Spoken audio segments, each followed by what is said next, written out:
আমার আর কোনো কাজ নেই, সবসময় বাড়ির কাজ আর রান্না বান্নাটাই দেখাই। না, এই কথাটা আমি বলছি না, অনেকে হয়তো এই কথাটাই ভাবছে।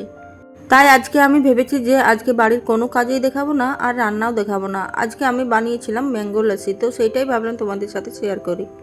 আমি এখানে 500 গ্রাম টক দই নিয়ে নিয়েছি আর দুটো পাকা আমের পাল্প বের করে রেখেছিলাম, সেই পাল্পটাও আমি দইয়ের মধ্যে দিয়ে দিলাম। তারপর আমি এখানে 4 চামচ দিয়ে দেবো চিনি, কারণ আমটা আমার প্রচুর মিষ্টি আছে, তাই আমি চিনিটা একটু কম রেখেছি। আর বেশি মিষ্টি হলেও কিন্তু ভালো লাগে না। 1 কাপ মতো আমি জলও দিয়েছি। তারপর আমি এটা মিক্সিতে পিষে নিলাম। দেখো, খুব সুন্দরভাবে দই, চিনি আর আমটা মিক্স হয়ে গেছে।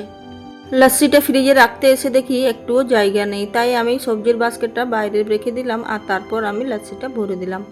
লস্যিটা আমি রেডি করে ওই দুপুর 3টের সময় ফ্রিজে রেখেছিলাম। তারপর আমি এটা বিকেলে বের করলাম, কারণ আজকে না দুপুরে ঘুমিয়ে গেছিলাম। আজকে শুতে অনেকটাই লেট হয়ে গেছিলো, তাই আজকে 5:30টার সময় ঘুম থেকে উঠলাম আর তারপরে আমি লস্যিটাকে বের করলাম। আমার লস্যিটা একটুও কমও হয়নি আর একটুও বেশি হয়নি, একেবারে পারফেক্ট 4 গ্লাসই হয়েছে। গার্নিশের জন্য আমি এখানে একটু ড্রাই ফ্রুটস নিয়ে নিয়েছি। এখানে আছে কাজু, কিশমিশ, খেজুর, নারকেল আর আছে চেরি। উপর থেকে চেরি দেওয়ার পর খুবই সুন্দর লাগছে দেখতে। আর জানো তো, ম্যাঙ্গো লস্যিটা খেতে কিন্তু দারুণ হয়েছিল। তোমরা তো ম্যাঙ্গো লস্যি বানাতে সবাই জানো, তাও আমি যখন বানালাম তাই ভাবলাম যে তোমাদের সাথে একটু শেয়ার করি। আর এই গরমে ঠান্ডা ঠান্ডা লস্যি খেতে কিন্তু বেশ ভালো লাগে।